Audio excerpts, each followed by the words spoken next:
Selamat datang di channel cerita kita. Sebelum lanjut ke cerita selanjutnya, yuk subscribe dan like. Absen dulu di kolom komen ya ah.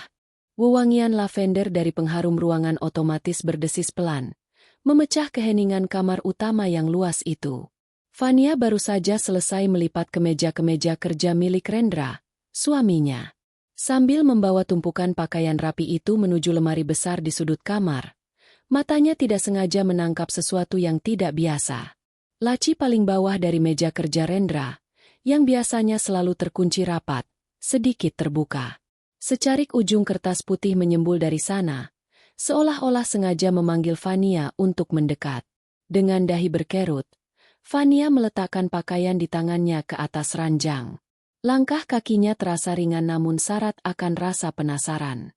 Rendra adalah tipe pria yang sangat menjaga privasi digital dan fisiknya. Baginya, meja kerja adalah wilayah steril yang tidak boleh disentuh siapapun, termasuk istrinya sendiri. Namun sore ini, tampaknya pria itu terburu-buru pergi ke kantor hingga lupa memastikan slot laci itu mengunci dengan sempurna. Fania berjongkok, menarik perlahan laci kayu jati tersebut. Di dalamnya, tertimbun di bawah beberapa buku jurnal lama, terdapat sebuah amplop coklat tebal berukuran folio. Jantung Fania tiba-tiba berdegup sedikit lebih kencang dari biasanya. Ada intuisi perempuan yang berbisik di dalam benaknya. Sebuah alarm tak kasat mata yang memperingatkan bahwa apa yang ada di dalam amplop ini akan mengubah hidupnya selamanya. Ia mengeluarkan amplop itu tanpa segel. Ketika Fania membuka isinya, jemarinya bergetar kecil melihat kop surat yang tertera di lembar pertama. Draft gugatan cerai. Napas Fania tertahan di tenggorokan. Nama penggugat tertulis dengan sangat jelas di sana, Rendra Aditya. Dan nama tergugat adalah dirinya sendiri, Fania Larasati. Fania mengerjapkan mata, berharap ini hanyalah mimpi buruk di siang bolong atau sebuah salah paham hukum yang konyol. Namun, saat ia membalik halaman berikutnya, matanya terpaku pada lampiran berkas lain. Sebuah formulir pendaftaran rujuk dan salinan akta nikah lama atas nama Rendra Aditya dan Siska Amelia. Mantan istri Rendra yang mencampakkan pria itu 3 tahun lalu, tepat saat bisnis Rendra hancur total dan dikejar-kejar oleh penagih utang. Fania membaca lembar demi lembar dengan saksama. Tidak ada air mata yang jatuh dari pelupuk matanya. Alih-alih menangis histeris seperti kebanyakan wanita yang mendapati dunianya runtuh, sebuah keheningan yang dingin justru menjalar ke seluruh tubuh Fania. Pikirannya mendadak bekerja dengan kecepatan luar biasa, memutar kembali memori beberapa bulan terakhir. Ia ingat bagaimana Rendra belakangan ini sering pulang terlambat dengan alasan rapat ekspansi bisnis restoran mereka. Ia ingat aroma parfum wanita asing yang samar-samar tertinggal di kerah jas Rendra, yang saat itu dengan bodohnya ia abaikan karena mempercayai ucapan sang suami bahwa itu adalah wewangian dari klien. Kini semuanya terjawab dengan sangat benderang. Rendra tidak sedang menyelamatkan bisnis. Rendra sedang menyusun rencana untuk menendangnya dari rumah ini, demi membawa kembali Siska ke dalam kehidupannya yang sekarang sudah mapan dan mewah. 3 tahun lalu kamu merangkak memohon bantuan kepadaku, Rendra. Bisik Fania lirih pada ruangan yang kosong. Suaranya tidak bergetar karena sedih, melainkan bergetar oleh amarah yang ditekan sedalam mungkin. Keluargaku yang melunasi semua utangmu. Modal dariku yang membuat tokomu menjadi restoran bintang 5. Dan sekarang, setelah kamu kembali berdiri tegak, kamu ingin membuangku seperti sampah? Fania menarik napas dalam-dalam, mengembuskannya perlahan dari mulut. Ia menutup berkas-berkas itu dengan rapi, mengembalikannya ke dalam amplop coklat, lalu menyusunnya kembali ke posisi semula di dalam laci. Ia mendorong laci itu hingga terdengar bunyi klik yang menandakan posisinya sudah persis seperti sebelum ia sentuh. Fania berdiri, berjalan menuju cermin besar di kamar mandi. Ia menatap pantulan dirinya sendiri. Wajahnya pucat, tetapi matanya memancarkan ketegasan yang belum pernah ada sebelumnya. Perempuan di dalam cermin itu bukan lagi Fania yang lemah lembut dan penurut. Perempuan di dalam cermin itu kini adalah seorang pengatur strategi. Jika ia mengamuk sekarang, Rendra pasti akan langsung mempercepat proses perceraian. Rendra akan menyewa pengacara licik untuk mengamankan harta Gonogini, dan karena sebagian besar operasional bisnis saat ini dipegang oleh Rendra, Fania bisa kehilangan hak atas aset-aset yang sebenarnya dibeli dengan uangnya sendiri. Menangis dan berteriak hanya akan membuat Rendra waspada. Fania harus bermain cantik. Ia harus berpura-pura menjadi istri yang paling tidak tahu apa-apa di dunia ini, sementara tangannya perlahan-lahan mencabut fondasi ekonomi yang menopang kesombongan suaminya. Malamnya, terdengar suara deru mobil Toyota Yaris milik Fania, yang sering dipakai Rendra karena mobil mewah mereka sedang jarang dikeluarkan, memasuki pelataran rumah. Fania mengintip dari balik tirai jendela lantai 2. Ia melihat Rendra turun dari mobil sambil tersenyum lebar. Jemarinya lincah mengetik sesuatu di layar ponsel. Wajah Rendra tampak begitu cerah. Tipe wajah seorang pria yang merasa seluruh dunia berada di dalam genggamannya. Fania membasuh wajahnya dengan air dingin, memakai sedikit pelembab bibir agar tidak terlihat lesu, lalu melangkah turun ke lantai 1. Ia harus menyambut suaminya. Dengan topeng terbaik yang pernah ia miliki, Fania bersiap memulai permainan ini. "Hai, Mas. Sudah pulang?" Sapa Fania dengan suara selembut sutra saat Rendra melangkah masuk ke dalam rumah. Rendra mendongak, sedikit terkejut namun langsung memamerkan senyum manisnya yang biasa. Pria itu berjalan mendekat dan mengecup kening Fania dengan kehangatan yang kini terasa menjijikkan bagi Fania. "Iya, sayang. Maaf ya agak malam. Jalanan macet sekali dan urusan di restoran agak menyita waktu," kata Rendra tanpa kedipan mata, sebuah kebohongan yang meluncur begitu mulus dari bibirnya. Fania tersenyum manis, mengangguk patuh sambil mengambil tas kerja Rendra dari tangannya. "Tidak apa-apa, Mas. Aku tahu kamu lelah bekerja keras untuk masa depan kita. Aku sudah masakkan semur daging kesukaanmu. Mandilah dulu, setelah itu kita makan bersama." Rendra mengusap rambut Fania dengan penuh kasih sayang yang palsu. "Kamu memang istri terbaik, Fania. Aku mandi dulu, ya." Fania menatap punggung Rendra yang berjalan menaiki tangga menuju kamar mereka. Senyuman di wajah Fania perlahan memudar, digantikan oleh tatapan sedingin es. "Nikmati sisa-sisa kemewahan ini selagi bisa, Rendra," batin Fania. "Sebab saat surat cerai itu akhirnya kamu serahkan kepadaku, kamu tidak akan punya apa-apa lagi untuk dibawa pulang kepada mantan istrimu." Aroma gurih dari semur daging yang masih mengepul di atas meja makan memenuhi ruang makan yang didominasi warna putih dan emas itu. Rendra turun dengan pakaian santai setelah mandi.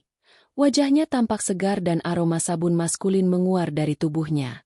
Ia langsung menarik kursi di hadapan Fania, melemparkan senyum hangat yang selama 7 tahun ini selalu berhasil membuat hati Fania meleleh.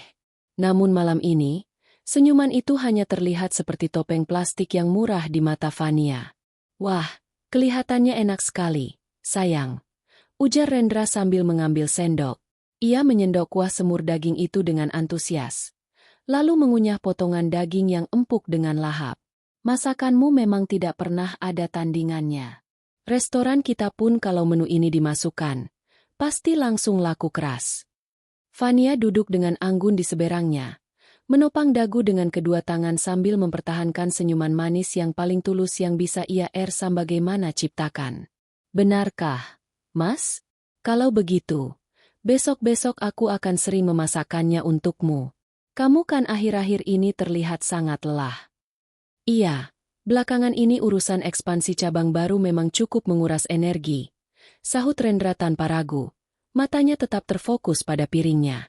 "Tapi semua ini demi masa depan kita juga, Fania. Aku ingin memastikan hidupmu selalu berkecukupan dan tidak perlu mencemaskan apapun." Mendengar kata, "masa depan kita," Fania hampir saja mendengus sinis, namun ia berhasil menahannya di tenggorokan. Ia tahu betul arti "kita" dalam kamus Rendra saat ini bukanlah dirinya, melainkan Rendra dan Siska. Betapa hebatnya pria ini, pikir Fania. Rendra bisa membagi perhatian, memberikan janji-janji manis, bahkan bersikap sangat manja dan penuh perhatian kepadanya, di saat di dalam laci kerjanya sudah tertata rapi berkas yang akan mendepak Fania dari hidupnya. Sikap manis Rendra yang berlebihan belakangan ini rupanya adalah sebuah taktik. Rendra sengaja menghujani Fania dengan kasih sayang palsu agar Fania tetap berada dalam zona nyaman, tidak menaruh curiga sedikit pun, dan tetap menjadi istri penurut yang tidak akan mengendus rencana busuknya sampai hari eksekusi tiba. Rendra mengira Fania adalah wanita polos yang dunianya hanya seputar dapur dan urusan rumah tangga. "Oh ya, Mas," ucap Fania dengan nada suara yang sengaja dibuat santai dan penuh rasa ingin tahu yang wajar. "Bagaimana perkembangan laporan keuangan kuartal ini untuk cabang utama? Kemarin manajer keuangan sempat mengirim pesan singkat padaku. Katanya ada beberapa pos pengeluaran yang butuh tanda tangan tambahan dari pemilik modal." Gerakan tangan Rendra yang hendak menyuap nasi sempat terhenti selama sepersekian detik. Sangat tipis. Namun Fania yang mengamatinya dengan jeli tidak melewatkan gestur tubuh tersebut. Rendra berdeham kecil, lalu melanjutkan makannya dengan tenang. "Ah, itu hanya urusan administrasi kecil untuk pembaruan sistem pasokan bahan baku. Sayang. Kamu tidak perlu memikirkan hal-hal rumit seperti itu. Biar aku saja yang urus semuanya. Tugasmu di rumah adalah mendampingiku dan memastikan dirimu bahagia. Uang dan bisnis adalah urusanku sebagai suami." Kata-kata itu terdengar begitu protektif dan maskulin bagi wanita awam. Namun bagi Fania, itu adalah konfirmasi nyata bahwa Rendra sedang berusaha menjauhkan dirinya dari pembukuan internal perusahaan. Rendra ingin memegang kendali penuh atas aliran dana agar perpindahan aset yang sedang ia rencanakan berjalan tanpa hambatan. "Kamu baik sekali, Mas. Aku beruntung punya suami yang sangat bertanggung jawab seperti kamu," puji Fania, membuat Rendra tersenyum bangga. Pria itu tampak sangat menikmati pujian tersebut, mengira bahwa strateginya berjalan dengan sangat sempurna. Setelah makan malam selesai dan Rendra telah tertidur pulas di kamar atas akibat kelelahan, Fania tidak langsung menyusul ke tempat tidur. Ia berjalan pelan menuju ruang kerja pribadi di lantai bawah dengan langkah tanpa suara. Ia menyalakan laptopnya, mengenakan kacamata baca, dan mulai bekerja di dalam kegelapan yang hanya diterangi oleh cahaya layar monitor. Malam itu, Fania memulai misinya sendiri, memetakan seluruh kerajaan bisnis dan aset yang mereka miliki. Dengan jemari yang lincah, ia membuka file-file digital rahasia dan rekening koran yang salinannya selalu ia simpan sendiri. Atas nama cinta, selama ini Fania membiarkan Rendra mengelola segalanya dan memosisikan suaminya sebagai direktur utama di mata publik dan karyawan. Namun secara hukum formal, fakta berbicara lain. Fania menatap layar dengan mata menyipit. Rumah mewah 2 lantai yang mereka tempati saat ini, sebidang tanah di kawasan elit, dan modal awal berdirinya jaringan restoran, Aditya Culinary, sebanyak 90% berasal dari dana segar warisan mendiang orang tua Fania serta tabungan pribadi yang ia kumpulkan sebelum menikah dengan Rendra. 3 tahun lalu, saat Rendra bangkrut dan ditinggalkan oleh Siska, Rendra tidak memiliki apa-apa selain pakaian di badan dan tumpukan utang yang membuatnya hampir mendekam di penjara. Fanialah yang menyembuhkan luka hatinya, keluarganya lah yang melunasi utang-utang tersebut, dan uang Fanialah yang membangun kembali martabat Rendra hingga pria itu bisa kembali memakai setelan jas mahal dan dihormati sebagai pengusaha sukses. "Kamu lupa siapa yang membesarkan namamu, Rendra," gumam Fania dingin. Matanya memantulkan angka-angka saldo dan kepemilikan saham di layar komputer. "Kamu mengira semua aset ini sudah mutlak menjadi milikmu hanya karena namamu tertera di papan nama direksi? Kita lihat saja nanti." Fania mulai mencatat detail rekening bersama, melacak nomor-nomor sertifikat tanah, serta memeriksa klausul-klausul dalam akta pendirian perusahaan mereka. Ia menyadari ada beberapa celah hukum yang ditinggalkan Rendra, karena pria itu terlalu percaya diri bahwa Fania tidak akan pernah memedulikan urusan legalitas. Sambil mendengarkan suara detak jam dinding yang terus berputar menuju dini hari, Fania menata helai demi helai strategi. Ia tidak akan membiarkan kemarahan membutakan logikanya. Rendra ingin bermain di belakang punggungnya dengan topeng suami yang sempurna, maka Fania akan membalasnya dengan topeng istri yang paling patuh dan tidak berdaya, sampai tiba saatnya ia menarik seluruh karpet kenyamanan dari bawah kaki Rendra, membiarkan suaminya itu jatuh terjerembab ke dalam kemiskinan yang paling dalam bersama cinta lamanya. Pagi itu, langit kota diselimuti awan mendung yang tipis, seolah mendukung suasana hati Fania yang dingin dan terarah. Setelah memastikan Rendra berangkat ke kantor dengan setelan jas terbaiknya, yang disiapkan sendiri oleh Fania dengan senyuman manis seperti biasanya, Fania segera bersiap-siap. Ia mengenakan pakaian kasual yang tidak mencolok, celana denim hitam, blus longgar berwarna gelap, kacamata hitam besar, dan sebuah topi rajut untuk menyamarkan penampilannya. Tujuan Fania hari ini bukan ke butik atau kafe tempat ia biasa berkumpul dengan teman-teman sosialitanya. Ia memacu mobil Toyota Yarisnya menuju sebuah kawasan perkantoran tua di pinggiran kota. Di sana, di sebuah ruangan lantai 3 yang minim papan nama, ia memiliki janji temu dengan seseorang bernama Baskara, seorang mantan penyidik yang kini membuka jasa detektif swasta profesional. "Ini semua data yang ibu minta," ujar Baskara tanpa basa-basi. Begitu Fania duduk di hadapannya. Pria parubaya itu menyodorkan sebuah map tebal berwarna biru tua ke atas meja kaca. Fania membuka map tersebut. Di dalamnya terdapat belasan lembar foto beresolusi tinggi, lembar manifest perjalanan, serta salinan cetak aktivitas dari sebuah akun media sosial privat. Foto pertama langsung membuat rahang Fania mengeras. Di sana, Rendra tampak sedang menggandeng mesra pinggang seorang wanita berambut panjang dengan pakaian bermerek dari ujung kepala hingga ujung kaki. Siska Amelia. Mantan istri suaminya itu tampak tertawa manja sambil menyandarkan kepalanya di bahu Rendra. "Suami Anda menemui wanita ini hampir setiap 3 kali seminggu, Bu Fania," jelas Baskara dengan nada suara monoton, profesional namun syarat informasi. Biasanya mereka bertemu di sebuah apartemen mewah di kawasan Jakarta Selatan. Dari penelusuran kami, unit apartemen itu baru saja disewa atas nama Siska Amelia sebulan yang lalu, namun seluruh biaya sewa setahun penuh dibayar menggunakan kartu kredit tambahan yang terhubung dengan rekening bisnis restoran Anda. Fania membalik halaman berikutnya. Matanya terpaku pada foto-foto di dalam sebuah butik perhiasan mewah. Rendra terlihat sedang memakaikan sebuah gelang berlian di pergelangan tangan Siska. Dari tanggal yang tertera di pojok foto, itu adalah hari yang sama ketika Rendra menelepon Fania dan mengatakan bahwa dia harus melewatkan makan malam karena rapat mendadak dengan investor luar kota. Bukan hanya itu, Baskara melanjutkan, memajukan posisi duduknya. "Kami juga memantau akun media sosial kedua milik Siska yang dikunci. Dia sering mengunggah foto-foto hadiah dari suami Anda dengan takarir yang cukup provokatif. Salah satunya berbunyi, 'Kembali ke pemilik yang sah.' Sebentar lagi, semua kemewahan ini akan menjadi milik kita seutuhnya tanpa ada bayang-bayang parasit." Mendengar kata parasit, sebuah tawa kecil bernada sarkas melolos dari bibir Fania. "Parasit? Siapa yang sebenarnya parasit di sini?" Siska yang dulu mencampakkan Rendra saat pria itu melarat.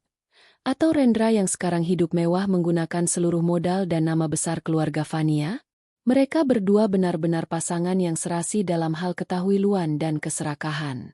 "Apakah Anda sudah mendapatkan bukti transfer atau pergerakan dana lainnya, Pak Baskara?" tanya Fania. Suaranya terdengar sangat tenang, hampir membuat Baskara sendiri kagum dengan ketabahan wanita di hadapannya. "Sudah, Ibu. Semua mutasi rekening dan bukti gesek kartu kredit tambahan yang digunakan untuk membiayai gaya hidup Siska sudah kami rekam secara legal dalam diska lepas, flash disk, yang ada di dalam map itu. Suami Anda tampaknya cukup cerdas dengan menggunakan rekening operasional taktis, namun dia lupa bahwa Anda memiliki hak akses penuh sebagai pemilik modal utama jika sewaktu-waktu dilakukan audit." "Bagus sekali." Fania menutup map biru itu dengan gerakan lambat namun tegas. "Simpan semua salinan ini dengan aman. Jangan sampai ada satupun informasi yang bocor kepada suami saya atau pihak manapun sampai saya sendiri yang memberi aba-aba." Fania membayar jasa Baskara dengan uang tunai yang sudah ia siapkan dari tabungan pribadinya, bukan dari rekening bersama agar tidak meninggalkan jejak digital yang bisa dibaca oleh Rendra. Setelah keluar dari ruangan Baskara, Fania tidak langsung pulang. Ia mengendarai mobilnya menuju sebuah pusat perbelanjaan mewah tempat Baskara mengatakan Siska sering menghabiskan waktu sorenya. Fania ingin melihat dengan matanya sendiri sosok wanita yang begitu percaya diri bisa merebut kembali posisinya. Dari kejauhan, di sebuah kafe terbuka yang elegan, Fania melihat Siska sedang duduk bersama 2 orang temannya. Siska tampak sibuk memamerkan tas tangan barunya yang bermerek Prancis. Tas yang Fania tahu persis harganya setara dengan biaya operasional 1 bulan salah satu cabang restorannya. Rendra sekarang sudah jauh lebih matang dan sukses. Terdengar suara Siska lamat-lamat. Cukup jelas di telinga Fania yang berpura-pura sedang melihat-lihat manekin di toko pakaian sebelah kafe tersebut. Siska berbicara dengan nada sombong yang meluap-luap. Dulu dia bangkrut karena salah urus saja. Sekarang setelah dia membuktikan kemampuannya membangun jaringan restoran besar, aku sadar kalau tempatku memang seharusnya di sisinya. Perempuan yang sekarang mendampinginya itu cuma wanita rumahan yang beruntung karena dinikahi Rendra saat Rendra sedang di bawah. Dia tidak selevel dengan kami. Teman-teman Siska tampak manggut-manggut penuh kekaguman dan rasa iri, sementara Siska tersenyum puas sambil mengelus gelang berlian pemberian Rendra di pergelangan tangannya. Fania yang berdiri di balik pilar kaca besar hanya menatap pemandangan itu dengan senyuman tipis yang syarat akan arti. Siska mengira Rendra sukses karena kehebatannya sendiri. Siska yang matre dan haus harta itu sama sekali tidak tahu bahwa pria yang sedang ia bangga-banggakan itu sebenarnya hanyalah sebuah boneka pajangan yang seluruh talinya dipegang oleh Fania. Tertawalah sesukamu, Siska. Nikmati setiap sen yang dihamburkan Rendra untukmu saat ini. Batin Fania sambil berbalik arah, melangkah pergi dengan anggun menuju tempat parkir. Sebab semakin tinggi kalian berdua terbang di atas uangku, akan semakin hancur berkeping-keping tubuh kalian saat aku menjatuhkan kalian kembali ke tanah berlumpur tempat kalian seharusnya berada. Rencana di kepala Fania kini sudah matang sempurna. Pengumpulan bukti telah selesai, dan sekarang saatnya bagi Fania untuk masuk ke tahap berikutnya. Mengunci dan menarik semua akses finansial dari tangan suaminya tanpa membuat Rendra menyadari bahwa dia sedang berjalan masuk ke dalam jebakan maut. Sinar matahari pagi yang menerobos masuk melalui celah gorden ruang kerja pribadi Fania, menerangi lembaran-lembaran dokumen legal yang tersebar di atas meja jati. Hari ini adalah hari pembuktian bagi Fania. Emosi dan air mata sudah ia kubur dalam-dalam sejak seminggu lalu. Sekarang yang ada hanya kalkulasi matematis dan strategi hukum yang dingin. Tepat jam 9 pagi, pintu ruang kerja itu diketuk pelan. Bei Inah, asisten rumah tangga senior yang sudah ikut keluarga Fania sejak lama, melangkah masuk membawa nampan berisi 2 cangkir teh kamomil hangat. Di belakang Bei Inah, seorang pria parubaya berpenampilan necis dengan setelan jas abu-abu gelap melangkah masuk dengan tas jinjing kulit yang tampak kokoh. Beliau adalah Pak Baskoro, pengacara keluarga besar Fania yang sudah mengawal seluruh urusan legalitas warisan dan bisnis milik mendiang orang tua Fania selama belasan tahun. Terima kasih, Bei Inah. Tolong pastikan tidak ada siapapun yang mengganggu kami di ruangan ini, ujar Fania dengan nada tenang namun tegas. Bei Inah mengangguk patuh lalu menutup pintu rapat-rapat. Selamat pagi, Non Fania. Saya sudah membaca ringkasan berkas awal yang Non kirimkan lewat surat elektronik terenkripsi kemarin malam. Buka Pak Baskoro langsung pada inti masalah seraya mengeluarkan beberapa bundel dokumen dari tasnya. Wajah pria tua itu tampak berselimut kejengkelan yang profesional. Saya harus katakan, tindakan Rendra sudah keterlaluan. Dia melupakan siapa yang mengangkatnya dari lumpur kebangkrutan. Fania menyesap tehnya perlahan, membiarkan kehangatan cairan itu menenangkan dadanya sejenak.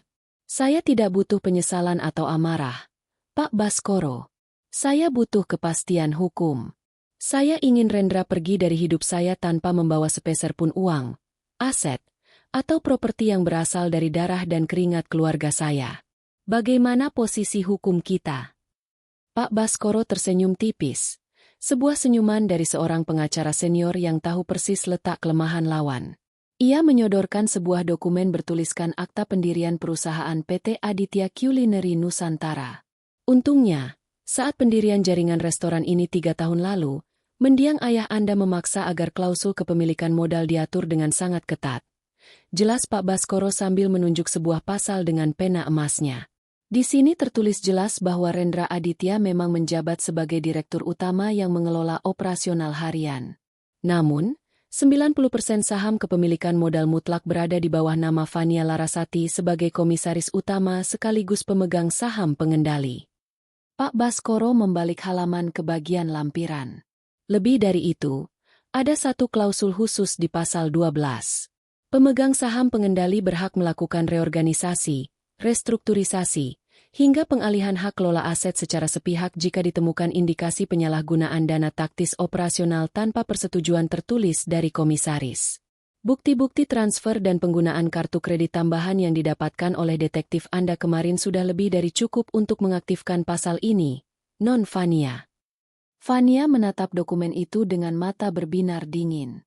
Rendra selama ini begitu angkuh karena merasa dirinya adalah wajah dari kesuksesan restoran tersebut.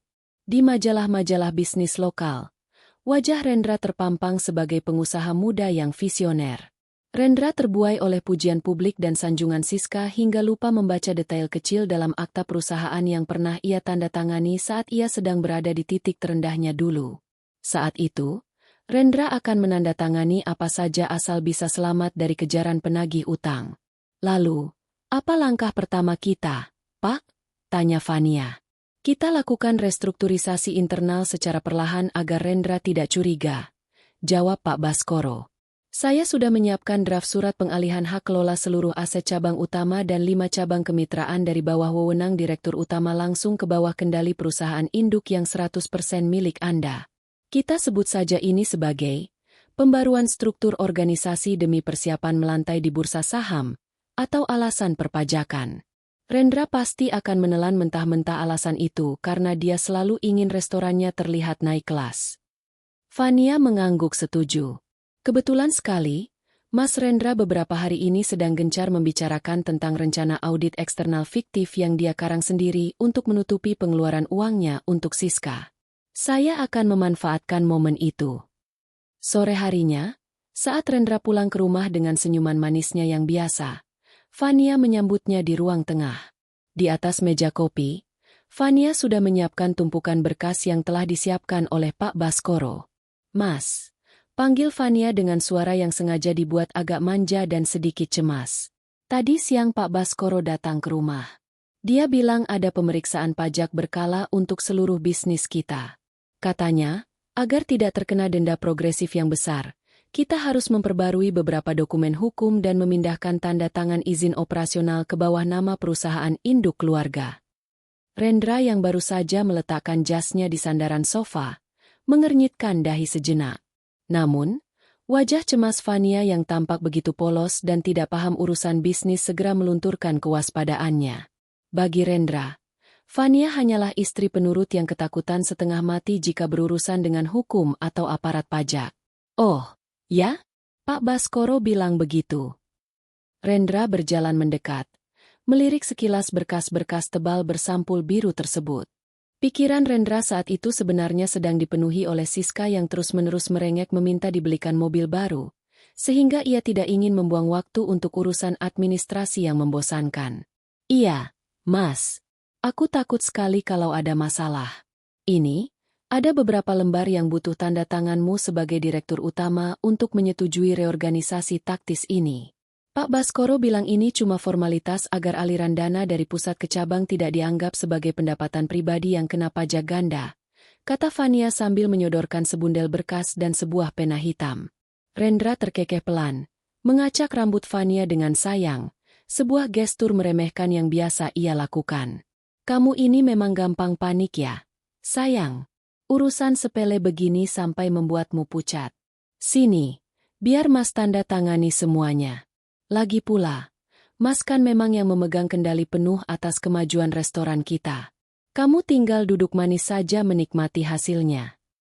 Tanpa membaca lembar demi lembar dengan saksama, karena matanya menangkap kata-kata, reorganisasi administratif dan pengalihan pajak, Rendra dengan penuh percaya diri menggoreskan tanda tangannya di atas beberapa lembar kertas bermeterai. Ia tidak sadar bahwa dengan goresan pena tersebut, ia baru saja menyerahkan seluruh hak kelola keuangan, wewenang pengambilan keputusan, dan akses terhadap seluruh aset bisnis restoran kembali mutlak ke dalam genggaman tangan Fania. Fania menerima kembali berkas-berkas yang sudah ditandatangani itu dengan senyuman paling manis yang pernah ia berikan kepada suaminya. Terima kasih banyak ya, Mas. Kamu memang suami yang bisa diandalkan. Sekarang aku jadi merasa sangat tenang. Sangat tenang, Rendra. Batin Fania saat ia memeluk suaminya dari belakang dengan tatapan mata yang sedingin es menatap bayangan mereka di cermin dinding. Sebab dengan tanda tangan ini, kamu baru saja mengunci pintu gerbang kehancuranmu sendiri. Sandiwaramu sudah hampir selesai. Hujan deras mengguyur kota sejak sore, menyisakan hawa dingin yang menusuk tulang. Namun, di dalam ruang kerja pribadinya, Fania justru merasakan kehangatan dari sebuah kepuasan yang terukur.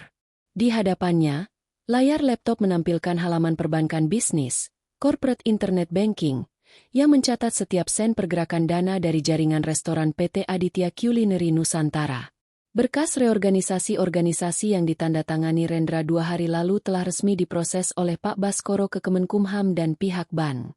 Malam ini, Fania siap mengeksekusi tahap kedua dari rencananya, memutus urat nadi keuangan suaminya secara total namun senyap. Jemari Fania bergerak dengan ritme yang pasti di atas papan ketik.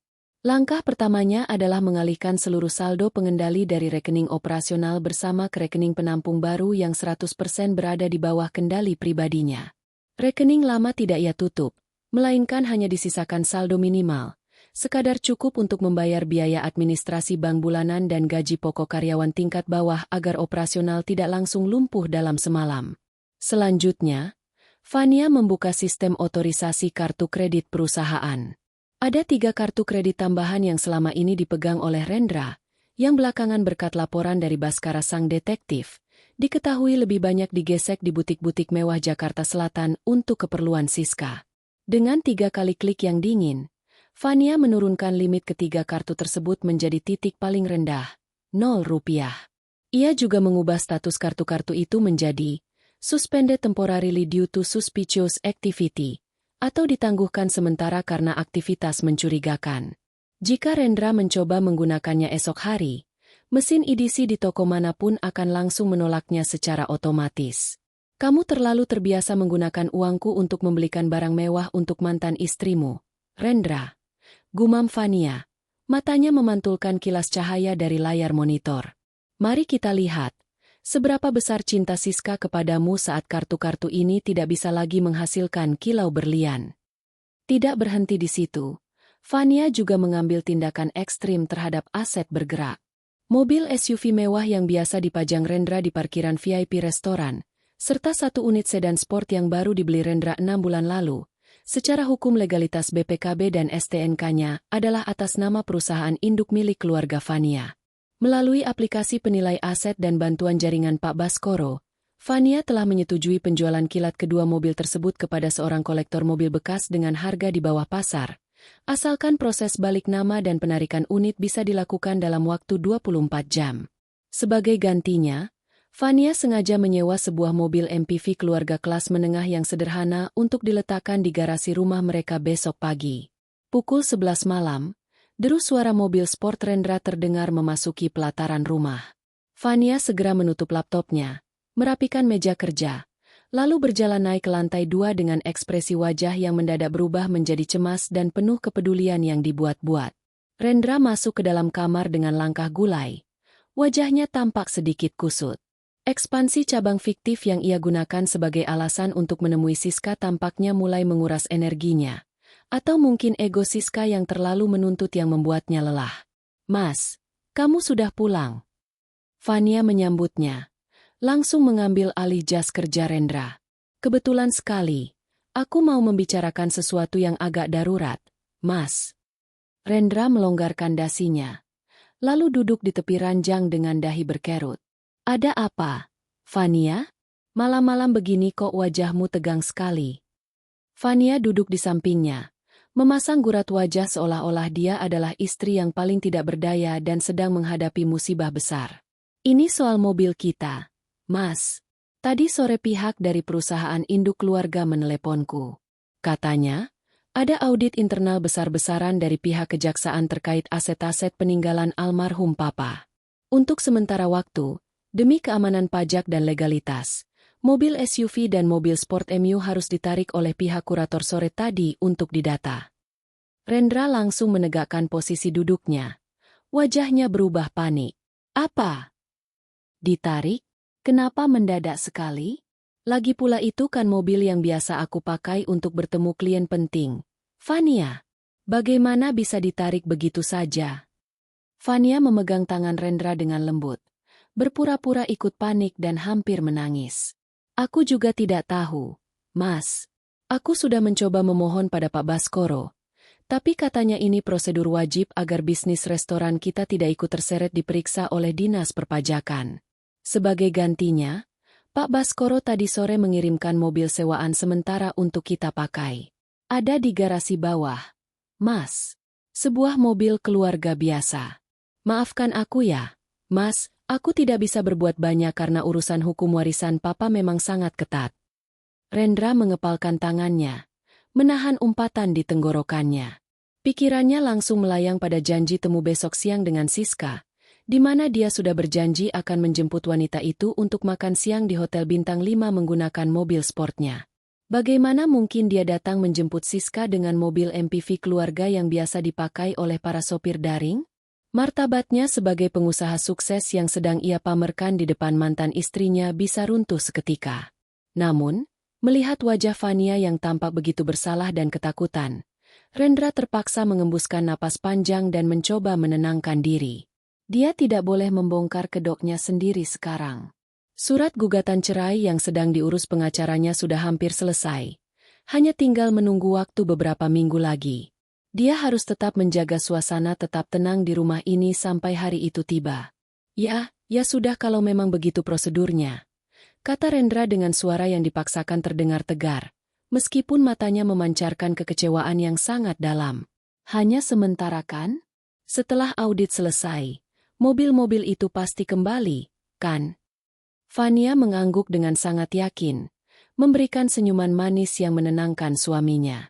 Tentu saja, Mas. Setelah semuanya selesai, semuanya akan kembali ke tempat yang seharusnya. Ya, Rendra. Batin Fania saat ia berbalik untuk menaruh jas suaminya ke dalam lemari, menyembunyikan senyuman penuh kemenangan yang terukir di bibirnya. Semua aset itu akan kembali ke tempat yang seharusnya, yaitu ke dalam dompetku.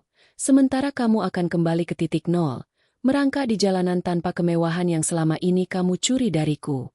Pagi berikutnya, Rendra berangkat kerja dengan wajah yang mendung. Penghinaan terbesar dalam hidupnya baru saja terjadi. Dia harus menyetir sendiri mobil MPV sewaan yang terasa sangat biasa menuju kantornya. Sepanjang jalan, klakson mobil itu terdengar seperti ejekan bagi egonya yang setinggi langit. Namun, di dalam kepalanya, Rendra mencoba menghibur diri. Ini hanya sementara, pikirnya. Begitu surat cerai ditandatangani Fania, aku akan mencairkan bagian gonogini dari restoran dan membeli mobil yang lebih mewah untukku dan Siska. Rendra tidak pernah tahu bahwa di rumah, Fania sedang memantau gerak-geriknya melalui GPS yang sengaja dipasang di mobil sewaan tersebut. Fania tahu persis kemana tujuan Rendra siang ini. Sekitar jam 1 siang, Fania sengaja mengirimkan sebuah pesan singkat kepada Rendra. Mas, tadi aku membaca majalah properti. Katanya, apartemen Serenia Residence di kawasan bisnis sedang ada promo unit penthouse eksklusif. Bagus sekali untuk investasi masa depan kita. Coba kamu cek, Mas. Kalau kamu suka, mungkin kita bisa ambil satu atas nama kamu. Pesan itu dikirimkan Fania bukan tanpa alasan. Ia tahu Rendra sedang bersama Siska, dan ia tahu Siska adalah wanita yang tidak akan pernah melewatkan kesempatan untuk mencium bau uang. Di sebuah restoran mewah di kawasan Jakarta Selatan, Rendra memang sedang duduk berhadapan dengan Siska. Suasana hati Siska sedang buruk karena Rendra menjemputnya tidak menggunakan mobil sport seperti biasanya.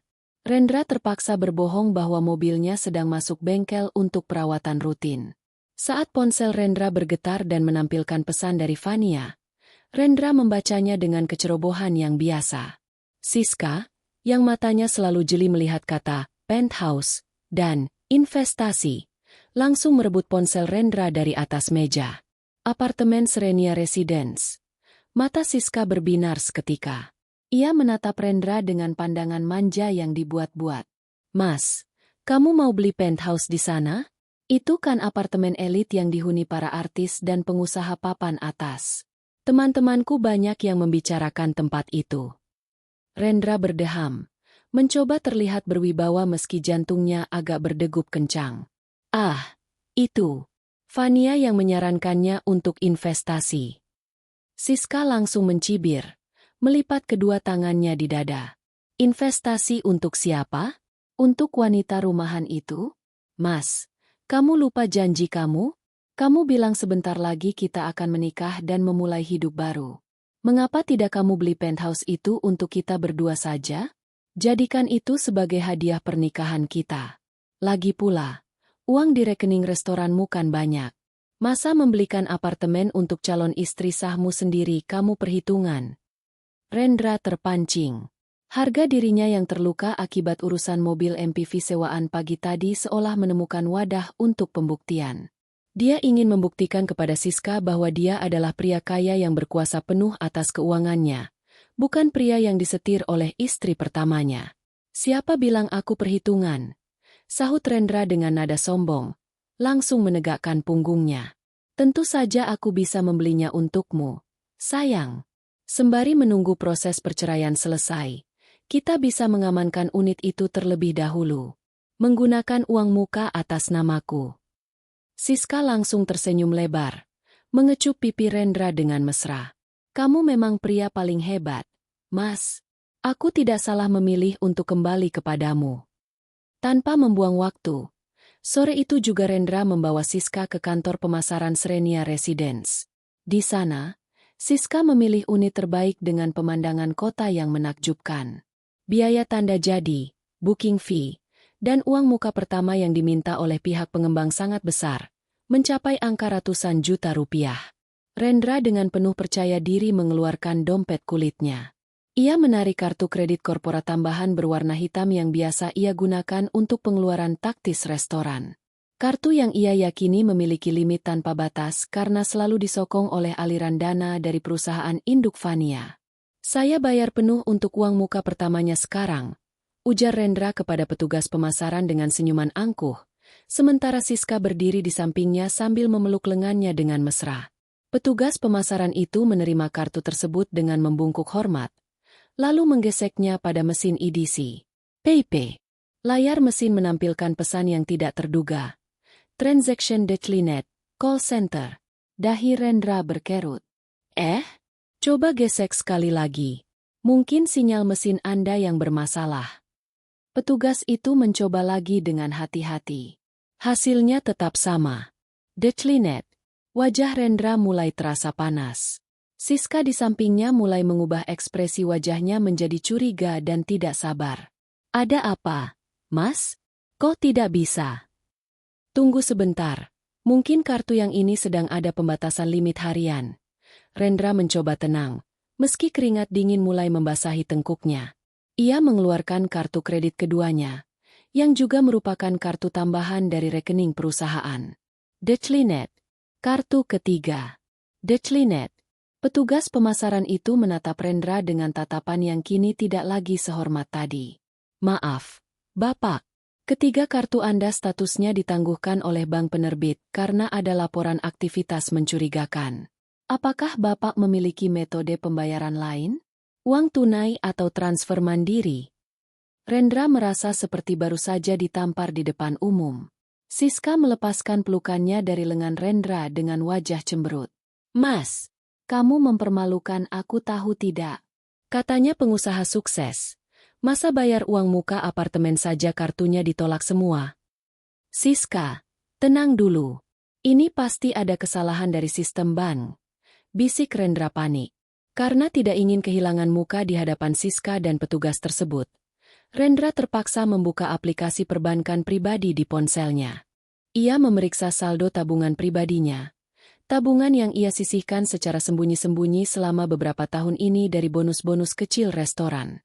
Saldo di sana adalah sisa uang tunai terakhir yang benar-benar murni miliknya tanpa campur tangan Vania. Jumlahnya pas-pasan untuk membayar uang muka tersebut. Dengan tangan yang sedikit bergetar karena emosi dan gengsi, Rendra melakukan transfer manual dari rekening pribadinya demi melunasi uang muka apartemen yang diinginkan Siska. Sudah saya transfer, kata Rendra dengan suara yang parau, mencoba mempertahankan sisa-sisa harga dirinya. Setelah transaksi berhasil dan mereka keluar dari kantor pemasaran, Siska kembali tersenyum, namun Rendra merasa separuh dari kekuatannya telah hilang. Rekening pribadinya kini terkuras habis, nyaris menyentuh angka 0. Namun dalam hatinya, Rendra mencoba menenangkan diri. Tidak apa-apa. Besok aku akan pergi ke bank dan meminta Fania mengurus kartu perusahaan yang bermasalah. Uang di restoran masih melimpah. Rendra tidak pernah tahu bahwa dari seberang jalan kantor pemasaran tersebut, sebuah mobil Toyota Yaris hitam terparkir dengan tenang. Di dalam mobil, Fania menurunkan sedikit kacamatanya, menatap Rendra dan Siska yang sedang berjalan menuju mobil sewaan dengan senyuman yang sangat dingin. Hadiah manis yang sangat mahal, Rendra, batin Fania, sambil menyalakan mesin mobilnya untuk pulang. Habiskan semua uang pribadimu untuknya. Karena besok, saat kamu menyadari bahwa seluruh akses keuangan restoran sudah berpindah tangan secara total, kamu bahkan tidak akan punya uang untuk sekadar membeli sebungkus nasi. 2 minggu telah berlalu sejak insiden di kantor pemasaran apartemen mewah itu. Bagi Rendra, 2 minggu ini terasa seperti berjalan di atas paku panas. Setiap kali ia mencoba mempertanyakan masalah kartu kredit perusahaan yang ditangguhkan kepada pihak bank, jawaban yang ia terima selalu sama. Akun sedang dalam proses penyesuaian sistemik oleh pemegang saham pengendali. Ketika ia bertanya kepada Fania, istrinya itu hanya akan menjawab dengan wajah polos tanpa dosa. Oh, mungkin itu karena proses audit pajak warisan papa belum selesai, Mas. Sabar ya. Nanti kalau sudah beres pasti aktif lagi. Rendra terpaksa mempercayainya karena fokus utamanya saat ini telah teralih seutuhnya. Pengacara sewaan yang ia bayar dengan sisa uang tunai terakhirnya akhirnya menyelesaikan dokumen yang paling ia tunggu-tunggu, berkas gugatan perceraian resmi. Siska sudah tidak sabar. Wanita itu terus-menerus menuntut kepastian dan menolak untuk ditemui sebelum Rendra membawa bukti bahwa dia telah melayangkan gugatan kepada Fania. Sore itu, suasana rumah terasa begitu sepi. Rendra melangkah masuk ke dalam rumah dengan langkah yang sengaja dibuat berat, memasang wajah sedih dan penuh beban yang telah ia latih di depan cermin kantornya. Di tangannya, sebuah map biru berisi dokumen perceraian tergenggam erat. Fania sedang duduk di ruang tengah, merajut sebuah shawl wol dengan ketenangan seorang ratu. Ketika melihat Rendra masuk, ia meletakkan rajutannya dan tersenyum lembut. Mas sudah pulang? Wajahmu muram sekali. Ada masalah di restoran? Rendra menghela napas panjang, lalu duduk di sofa tunggal yang berseberangan dengan Fania. Ia meletakkan map biru itu di atas meja kopi dengan gerakan yang dramatis. Fania, ada sesuatu yang harus kita bicarakan. Sesuatu yang sangat berat, buka Rendra. Suaranya dibuat serak seolah menahan rasa sakit yang mendalam. Fania menatap map itu, lalu menatap suaminya. Apa ini, Mas? Maafkan aku, Fania. Aku merasa hubungan pernikahan kita sudah tidak bisa dipertahankan lagi. Ucap Rendra sambil menunduk, berpura-pura tidak berani menatap mata istrinya. Beberapa tahun ini, aku merasa kita sudah berjalan di jalur yang berbeda. Cinta di antara kita sudah hambar. Kamu adalah wanita yang sangat baik, terlalu baik untukku. Tapi aku tidak bisa terus membohongi perasaanku sendiri.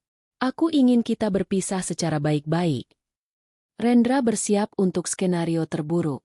Ia mengira Fania akan menangis histeris, melemparkan barang, atau setidaknya memohon-mohon kepadanya agar tidak berpisah mengingat semua jasa yang telah diberikan keluarganya. Rendra bahkan sudah menyiapkan argumen-argumen hukum untuk menenangkan Fania agar proses persidangan tidak berjalan alot. Namun, keheningan yang mengikuti kata-katanya justru membuat Rendra merinding. Fania tidak menangis. Tidak ada setitik pun air mata di sudut matanya. Sebaliknya, wanita itu perlahan mengulas sebuah senyuman. Bukan senyuman sedih, melainkan senyuman tenang yang begitu dingin hingga membuat bulu kuduk Rendra berdiri. Fania mengambil map biru itu, membukanya, dan membaca draft gugatan cerai tersebut lembar demi lembar dengan sangat tenang. Di dalamnya, Rendra mengajukan permohonan cerai tanpa tuntutan harta gonogini yang rumit, dengan asumsi bahwa Rendra akan tetap memegang kendali atas restoran yang dia kira adalah miliknya, sementara Fania mendapatkan rumah ini. Jadi, kamu ingin kita berpisah, Mas? Tanya Fania, suaranya seringan angin malam. Iya, Fania. Ini yang terbaik untuk kita berdua, jawab Rendra, mendadak merasa gugup karena reaksi Fania yang jauh dari prediksinya. Aku tidak akan menuntut apapun darimu. Rumah ini akan tetap menjadi milikmu. Tentu saja rumah ini tetap milikku, Mas. Karena rumah ini dibeli dengan uang warisan almarhum papaku sebelum kita menikah. Sahut Fania dengan nada santai yang menusuk. Fania meraih sebuah pena hitam yang sengaja ia letakkan di dekat meja rajutannya.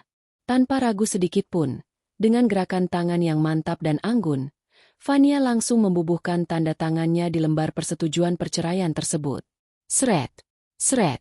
Hanya butuh waktu kurang dari 1 menit bagi Fania untuk meresmikan keruntuhan pernikahan mereka yang telah berjalan selama 7 tahun. Ia menutup kembali map tersebut dan menggesernya kembali ke hadapan Rendra. Sudah aku tanda tangani, Mas. Sesuai keinginanmu, kata Fania, menatap langsung ke dalam manik mata Rendra yang kini tampak melotot tidak percaya. Kamu bisa membawa berkas ini ke pengadilan besok pagi. Dan sesuai dengan keinginanmu untuk berpisah baik-baik, aku minta kamu membereskan semua barang-barangmu dari rumah ini malam ini juga. Rendra mengerjapkan mata. Sukses sesaat menyelimuti hatinya.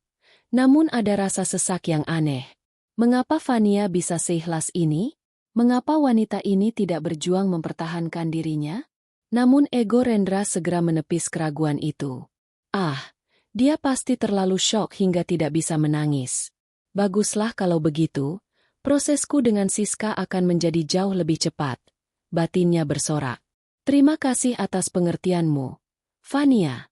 Kamu memang wanita yang bijaksana, ujar Rendra sambil berdiri dan mengambil map tersebut. Aku akan membereskan pakaianku sekarang.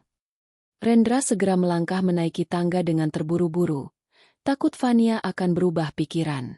Sementara itu, Fania tetap duduk di sofanya. Ia mengambil kembali rajutannya, melanjutkan aktivitasnya seolah-olah perpisahan ini hanyalah urusan sekecil debu. Saat mendengar suara pintu kamar atas terbuka dan langkah kaki Rendra yang sibuk mengemas barang, Fania mengambil ponselnya. Ia mengirimkan satu pesan singkat kepada Pak Baskoro. Semua berkas sudah ditandatangani oleh kedua belah pihak. Eksekusi tahap akhir untuk PT Aditya Culinary Nusantara bisa dimulai besok pagi jam 8. Putus semua aksesnya tanpa sisa. Fania menatap keluar jendela, ke arah kegelapan malam yang pekat. Hari penandatanganan yang sangat kamu nanti-nantikan sudah tiba, Rendra. Batin Fania dengan senyuman kemenangan yang mengembang sempurna di wajahnya. Kamu pikir kamu sedang melangkah menuju kebebasan dan kebahagiaan baru bersama Siska.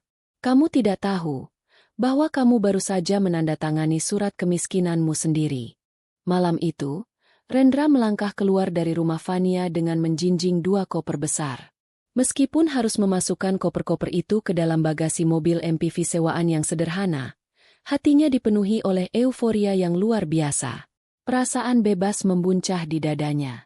Surat cerai telah ditandatangani tanpa drama, tanpa tangisan, dan tanpa hambatan hukum yang berarti dari Fania. Bagi Rendra, ini adalah kemenangan mutlak.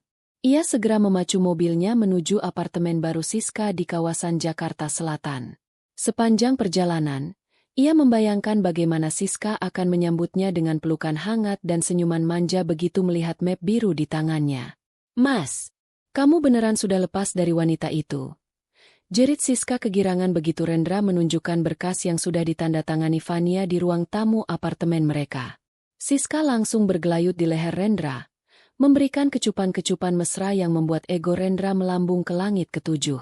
Tentu saja, sayang. Mas kan sudah janji, ujar Rendra dengan nada sombong, menepuk dada bidangnya. Fania tidak bisa berbuat apa-apa.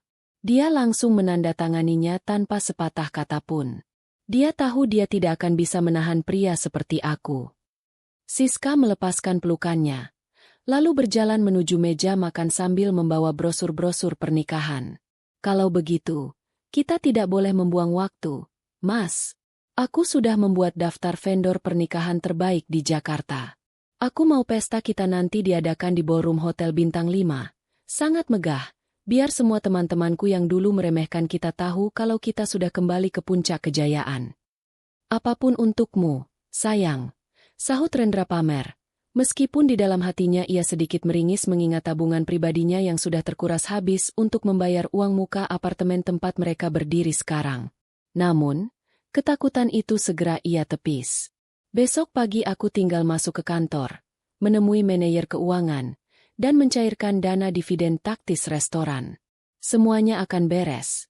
Pikirnya menenangkan diri.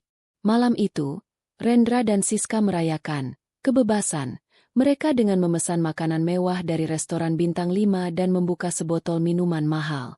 Mereka larut dalam fantasi masa depan yang bergelimang harta, tanpa menyadari bahwa angin segar yang sedang mereka hirup hanyalah ketenangan sesaat sebelum badai menghancurkan segalanya. Sementara mereka berpesta di apartemen mewah hasil kurasan uang pribadi Rendra, Fania justru sedang menikmati keheningan di rumahnya. Malam itu juga, setelah Rendra pergi, Fania memanggil seorang tukang kunci langganan keluarga besarnya. Seluruh slot pintu rumah, mulai dari pagar depan, pintu utama, hingga pintu ruang kerja, diganti dengan sistem penguncian digital berbasis sidik jari dan pemindaian wajah yang baru. Fania juga memanggil tim keamanan swasta untuk berjaga di sekitar lingkungan rumahnya. Ia memastikan bahwa Rendra tidak akan pernah bisa melangkah masuk lagi ke dalam rumah ini, bahkan untuk sekadar mengambil sisa barang sekecil apapun. Keesokan paginya, tepat pukul 7:30, Fania sudah rapi dengan setelan blazer kerja berwarna biru dongker yang elegan. Ia duduk di kursi belakang mobil Toyota Yaris miliknya, yang kini disetir oleh seorang sopir pribadi yang disediakan oleh Pak Baskoro. Hari ini, Fania tidak akan bersembunyi lagi. Hari ini adalah hari eksekusi total. Di dalam mobil, Fania menerima telepon dari Pak Baskoro. Semua persiapan sudah selesai. Non Fania, tim audit hukum dan jajaran direksi dari perusahaan induk sudah berada di kantor pusat PT Aditya Culinary Nusantara. Kami hanya tinggal menunggu kedatangan Rendra untuk menyerahkan surat keputusan resmi.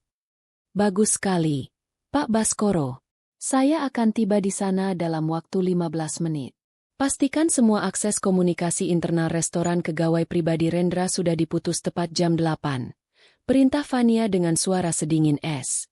Tepat pukul 8 pagi, jaringan sistem internal di seluruh cabang restoran PT Aditya Culinary Nusantara mengalami pembaruan massal. Secara serentak, akun manajemen dengan nama pengguna, Rendra_Aditya, dihapus dari sistem operasi, sistem keuangan, hingga akses gerbang pembayaran elektronik. Rendra, yang saat itu baru saja terbangun di tempat tidur apartemen Siska karena kesiangan akibat pesta semalam, meregangkan tubuhnya dengan malas. Ia meraih ponselnya yang tergeletak di atas nakas, berniat memeriksa laporan omzet harian restoran dari 5 cabang mereka seperti yang biasa ia lakukan setiap pagi. Namun, saat ia membuka aplikasi manajemen restoran, layar ponselnya hanya menampilkan kotak dialog berwarna merah, akses ditolak. Akun Anda telah dinonaktifkan oleh administrator pusat. Rendra mengernyitkan dahi, mengira ada kesalahan server. Ia mencoba masuk ke email kantornya. Hasilnya sama. Kata sandi salah atau akun tidak ditemukan. Rasa hangat mendadak menjalar dari tengkuk menuju wajah Rendra. Jantungnya mulai berdegup kencang dengan irama yang tidak beraturan. Ada firasat buruk yang sangat besar menghantam kesadarannya pagi itu. Sambil terburu-buru mengenakan kemejanya tanpa sempat mandi, Rendra berteriak kepada Siska yang masih tertidur. Siska, aku harus ke kantor sekarang. Ada masalah dengan sistem kantor. Tanpa menunggu jawaban Siska, Rendra berlari keluar dari apartemen, membawa map cerai dan kunci mobil sewaannya. Ia memacu mobil MPV itu dengan kecepatan tinggi membelah kemacetan kota, sama sekali tidak menyadari bahwa di tempat tujuannya, Fania sudah duduk di kursi kebesaran komisaris utama, siap menjatuhkan hukuman bagi keserakahannya. Deru mesin mobil sewaan yang dipacu ugal-ugalan oleh Rendra akhirnya berhenti di depan lobi kantor pusat PT Aditya Culinary Nusantara. Dengan napas memburu dan kemeja yang sedikit kusut, Rendra melangkah lebar memasuki gedung. Namun, langkahnya langsung tertahan di pintu masuk lift khusus eksekutif. Kartu akses magnetik yang biasa ia kalungkan di leher sama sekali tidak merespons saat ditempelkan ke mesin pemindai. Lampu indikator justru menyala merah, diiringi bunyi alarm peringatan yang nyaring. Selamat pagi, Pak Rendra.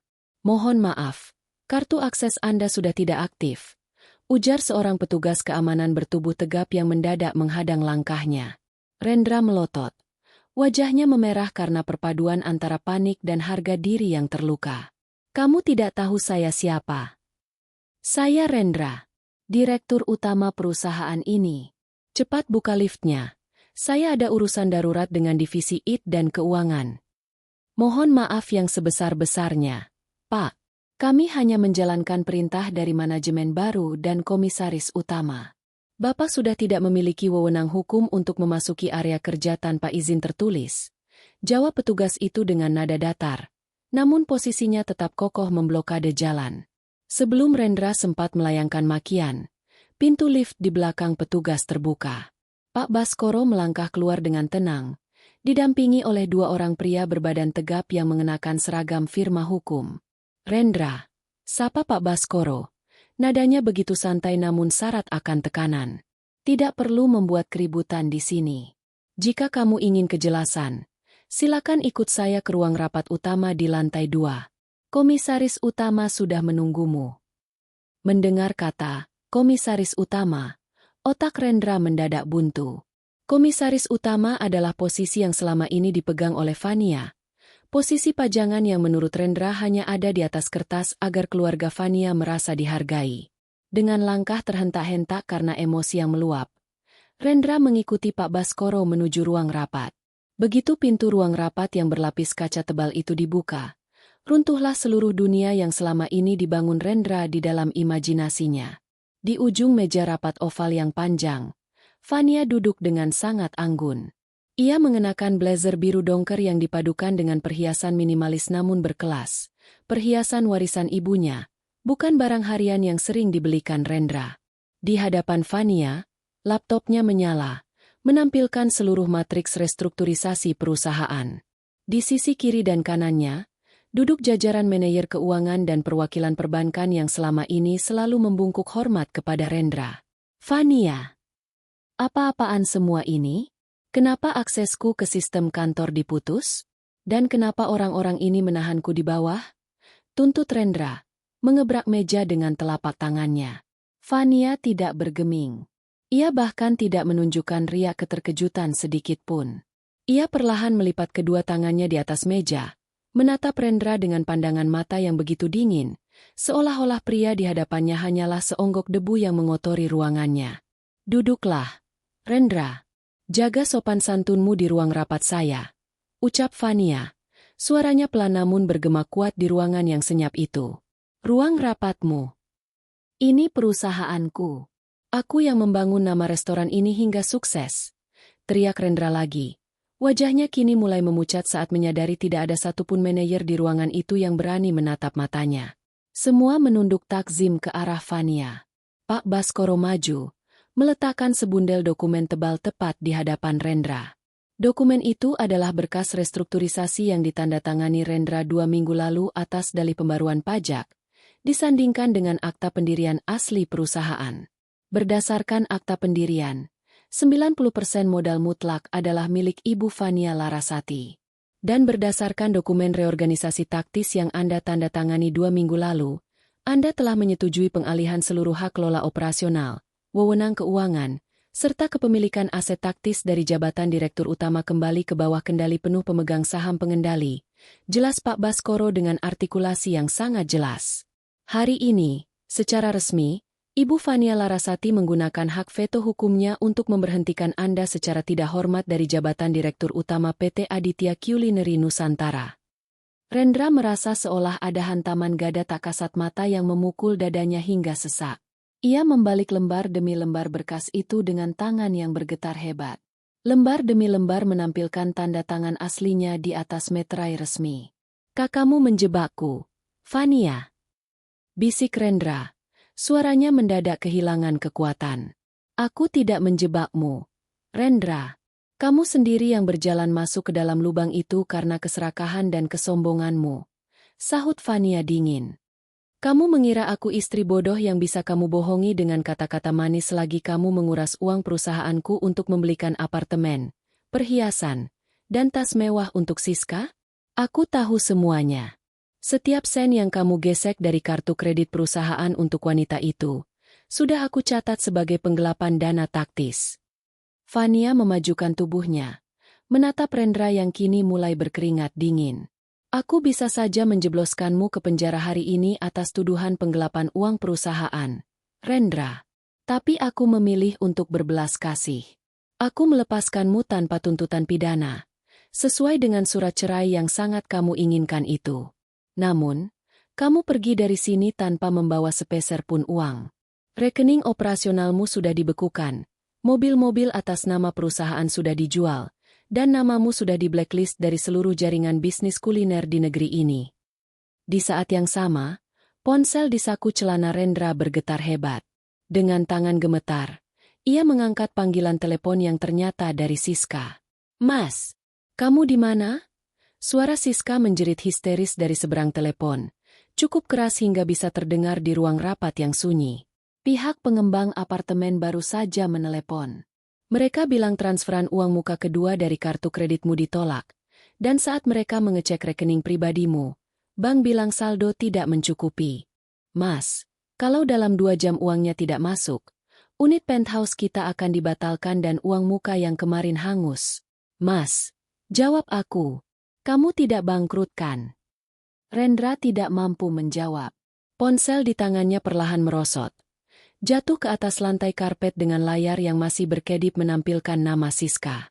Pria yang 1 jam lalu merasa berada di puncak dunia itu, kini terduduk lemas di kursi rapat, menyadari bahwa ia telah jatuh ke titik nadir terdalam dalam hidupnya. Miskin, tak punya apa-apa, dan hancur berkeping-keping karena ulahnya sendiri. Sore itu, hujan kembali turun membasahi ibu kota, seolah ikut membasuh sisa-sisa kemewahan semu yang selama ini dinikmati oleh Rendra. Di dalam sebuah kamar kontrakan sempit di pinggiran kota Jakarta Selatan, jauh dari gemerlap penthouse yang diimpikan, suasana terasa begitu mencekam. Bau apek dari dinding lembab berpadu dengan aroma mie instan yang baru saja dimasak. "Kamu bilang kamu kaya, Rendra. Kamu bilang kamu direktur utama. Mana buktinya?" jerit Siska dengan suara melengking, memecah keheningan ruangan itu. Ia melemparkan sebuah tas bermetrai Prancis ke sudut ruangan hingga talinya terlepas. Tas itu adalah satu dari sedikit barang mewah yang tersisa sebelum semua aset mereka disita. Rendra duduk di atas kasur tipis tanpa dipan, menyembunyikan wajahnya di balik kedua telapak tangan. Penampilannya sangat berantakan. Kemeja mahalnya kini tampak kusut dan tidak disetrika. "Siska, tolong mengertilah. Fania mengambil semuanya. Dia membekukan semua rekening dan mencopot jabatanku. Aku tidak tahu kalau dia memegang kendali hukum sekuat itu." "Mengerti? Kamu minta aku mengerti?" Siska tertawa histeris. Air matanya merusak riasan wajahnya yang tebal. "Aku kembali kepadamu karena aku mengira kamu sudah sukses, Rendra. Aku meninggalkan kehidupanku yang nyaman demi mengejar masa depan mewah bersamamu. Kalau tahu kamu bakal melarat dan dikejar utang vendor pernikahan seperti ini, aku tidak akan pernah mau sudi melihat wajahmu lagi. Jadi kamu kembali kepadaku cuma karena uang." Rendra mendongak. Matanya memerah menatap mantan istrinya yang kini tampak begitu asing dan mengerikan di matanya. 3 tahun lalu kamu mencampakkanku saat aku jatuh. Sekarang, saat aku tertipu oleh Fania, kamu mau mencampakkanku lagi. Tentu saja. Untuk apa aku hidup bersama pria tidak berguna yang bahkan tidak bisa membayar sewa apartemen? Teriak Siska tanpa memedulikan perasaan Rendra sedikit pun. Wanita itu langsung meraih koper kecilnya, memasukkan sisa perhiasan dan pakaian bermereknya dengan terburu-buru. "Pernikahan kita batal. Jangan pernah cari aku lagi. Rendra, kamu benar-benar pembawa sial." Siska membanting pintu tripleks kontrakan itu dengan sangat keras, meninggalkan Rendra seorang diri di dalam ruangan yang sunyi dan dingin. Rendra menatap dinding-dinding semen yang mengelupas di hadapannya. Rasa penyesalan yang teramat sangat mendadak menghantam dadanya seperti hantaman batu besar. Ia teringat Fania. Ia teringat bagaimana Fania selalu menyiapkan pakaiannya setiap pagi dengan senyuman tulus. Ia teringat bagaimana Fania memasakkan makanan kesukaannya dan merawatnya tanpa pernah menuntut kemewahan yang berlebihan saat mereka merintis kembali semuanya dari nol. Fania yang begitu tulus telah ia buang demi wanita matre seperti Siska yang langsung pergi begitu badai datang. "Fania, apa yang sudah kulakukan?" Rendra terisak. Air matanya jatuh membasahi lantai semen yang dingin. Keesokan harinya, sidang putusan perceraian perdana digelar di Pengadilan Agama Jakarta Selatan. Prosesnya berjalan sangat cepat karena semua berkas persetujuan dan bukti perselingkuhan serta manipulasi dana taktis sudah lengkap diajukan oleh tim hukum Pak Baskoro. Rendra datang ke pengadilan menggunakan ojek daring, pakaiannya seadanya, dan wajahnya tampak menua 10 tahun dalam waktu semalam. Ketika sidang selesai dan ketukan palu hakim meresmikan perceraian mereka, Rendra buru-buru berlari ke koridor pengadilan, mencoba mengejar langkah Fania yang sedang berjalan keluar menuju area parkir VIP. "Fania! Fania, tolong tunggu!" teriak Rendra, memohon-mohon di antara kerumunan orang. Fania menghentikan langkah kakinya. Ia berbalik perlahan, memutar tubuhnya dengan keanggunan yang mutlak. Hari ini, Fania tampil sangat menawan dengan gaun terusan berwarna putih gading dan kacamata hitam yang bertengger di hidung mancungnya. Di sampingnya, Pak Baskoro dan 2 orang pengawal pribadi berdiri dengan sikap siaga. Rendra langsung berlutut di hadapan Fania, mengabaikan tatapan mata dari orang-orang di sekitar koridor pengadilan. "Fania, aku mohon maafkan aku hilaf. Siska sudah meninggalkanku. Aku sadar sekarang kalau hanya kamu yang tulus mencintaiku. Tolong beri aku satu kesempatan lagi. Fania, kita bangun lagi restoran itu dari awal. Aku janji akan menjadi suami yang setia kepadamu." Fania menurunkan sedikit kacamata hitamnya, menatap Rendra yang sedang bersimpuh di lantai dengan pandangan yang tidak lagi memiliki rasa benci maupun cinta. Pandangan matanya benar-benar kosong, seolah-olah pria di hadapannya hanyalah orang asing yang tidak sengaja lewat. Fania tersenyum tipis, sebuah senyuman kemenangan yang sangat tenang namun menghancurkan sisa-sisa harga diri Rendra. "Rendra," suara Fania terdengar begitu renyah namun dingin. "Kamu salah paham. Aku tidak pernah menghancurkanmu. Aku hanya mengambil kembali apa yang memang sejak awal adalah milikku dan keluargaku." Fania melangkah maju satu pukulan, mendekatkan wajahnya ke arah Rendra yang masih menangis. "Kamu ingin kembali ke mantan istrimu demi cinta lamamu, kan? Sekarang aku sudah mengabulkannya. Dan secara adil, aku juga mengembalikan kondisi finansialmu ke titik persis saat Siska mencampakkanmu 3 tahun lalu. Adil, bukan?" Rendra membeku. Kata-kata Fania terasa seperti belati yang menusuk langsung ke lubuk hatinya yang terdalam. Fania menegakkan kembali tubuhnya, menaikkan kacamata hitamnya, lalu berbalik tanpa menoleh lagi sedikitpun. Ia melangkah maju dengan mantap menuju mobil Toyota Yaris hitamnya yang sudah menunggu di lobi pengadilan dengan pintu yang dibukakan oleh sopir pribadi.